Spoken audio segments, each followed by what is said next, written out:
किसी दूर दराज गांव में एक लड़का रहता था। नाम था अर्जुन। अर्जुन बचपन से ही बहुत ज़हीन था। स्कूल में इसके असातिज़ा उसकी तारीफों के पोल बांधते, गांव वाले उसे रोशन मुस्तकबिल का चिराग समझते और उसके वालिदैन फ़ख्र से उसका जिक्र करते। लेकिन अर्जुन की एक बहुत बड़ी कमज़ोरी थी, वो वक्त की कदर नहीं करता था।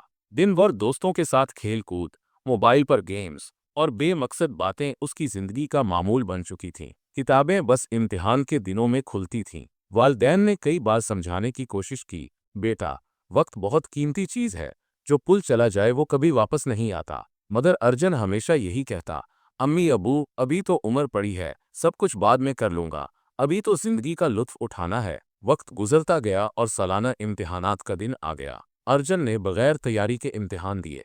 जब नतीजा आया तो उसका दिल दहल गया। नंबर औसत से भी कम, और उन मज़ामीन में फ़ील हो चुका था जिनमें वो हमेशा सबसे आगे रहता था। असातिज़ा का रवैया बदल गया। जो कभी उसके ज़हानत के किस्से सुनाया करते थे, अब मायूसी से सर हिलाते थे।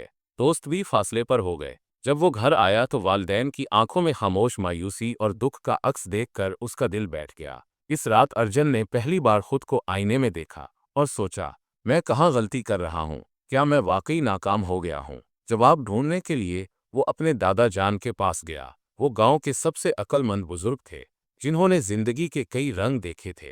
दादा जान छत पर चारपाई पर बैठे आसमान के सितारों को तक रहे थे जब अर्जुन ने आहिस्ता से आकर कहा, दादा जान, मुझे समझ नहीं आता, मैं फील कैसे हो गया? मैं तो हमेशा अच्छा तालिब इल्म था।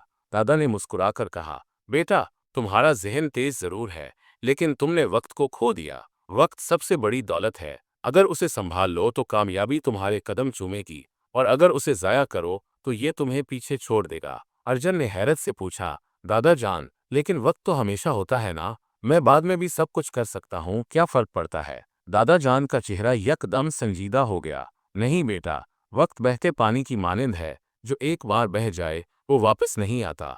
आओ, मैं तुम्हें एक कहानी सुनाता हूँ जो तुम्हारी आंखें खोल देगी। कई सौ साल पहले एक अजीम बादशाह वकरम हुआ करता था। उसका महल सोने का, खजाने लामहदूद और रियाया बेहद खुश थी। लेकिन वक्रम की एक आदत बहुत खराब थी। वो वक्त का कदरदान न था। वो सुबह देर से उठता, दरबार को नजरअंदाज करता और हर जरूरी काम कल पर छोड़ देता। कल कर लेंगे, अभी तो मजा लो, उसका नारा था। एक दिन दरबार में एक साधु आया। उसने बादशाह से कहा, राजन, तुम्हारे पास सब कुछ है, लेकिन तुम अपनी सबसे बड़ी दौलत वक्त को बर्बाद कर रहे हो। एक दिन आएगा जब तुम सिर्फ पछतावे में रह जाओगे। बादशाह हंस पड़ा, साधु जी, वक्त ही तो सबसे ज्यादा है मेरे पास। जब चाहूं जो चाहूं कर सकता हूं। साधु ने सर झुकाकर कहा, राजन, वक्त को मामूली ना समझो, ये राजाओं को भी रोन देता है। और ये कहकर वो चला गया। साल गुजरते गए, बादशाह बूढ़ा हो गया, सेहत जवाब दे गई, सल्तनत कमजोर हो गई, दुश्मन हावी होने लगे और रियाया बदजन। जब बादशाह को होश आया तो बहुत देर हो चुकी थी। वो साधु को ढूंढता रहा, मगर वो कभी ना मिला। बादशाह ने सब कुछ खो दिया, लेकिन सबसे ज्यादा उसे इस बात का दुख था कि उसने अपना वक्त खो दिया, जो वापस कभी नहीं आता। दादा जान की कहानी सुनकर अर्जुन का दिल कांप उठा। वो देर तक खामोश बैठा रहा, फिर आहिस्ता से बोला, दादा जान, क्या मैं अपनी जिंदगी बदल सकता हूँ? दादा ने शफकत से उसके सर पर हाथ रखा। हाँ बेटा, वक्त का पहिया चलता रहता है। अगर आज से तुम वक्त को सही तरीके से इस्तेमाल करो तो कामयाबी तुम्हारी मुंतजिर होगी। लेकिन याद रखो, आज का काम कल पर मत छोड़ना। इस दिन के बाद अर्जुन ने खुद को बदलने का फैसला कर लिया। उसने एक रोजनामचा बनाया जिसमें हर लम्हा का हिसाब रखा। सुबह सवेरे उठता, नमाज पढ़ता, वर्जिश करता, फिर दिल लगाकर पढ़ाई करता, मोबाइल सिर्फ जरूरत के वक्त इस्तेमाल करता और दोस्तों के साथ वक्त भी सोच समझ कर गुजारता। चंद हफ्तों में ही इसकी मेहनत के असरात जाहिर होने लगे। असातिज़ा दोबारा उसकी तारीफ करने लगे और दोस्तों का एतमाद वापस आ गया।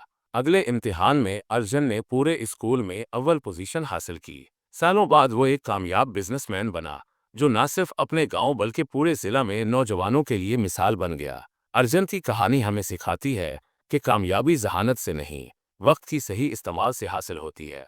वक्त वो खजाना है जिसे खोने के बाद कोई चीज वापस नहीं ला सकती। जो आज कर सकते हो उसे कल पर ना टालो, क्योंकि वक्त किसी का इंतजार नहीं करता।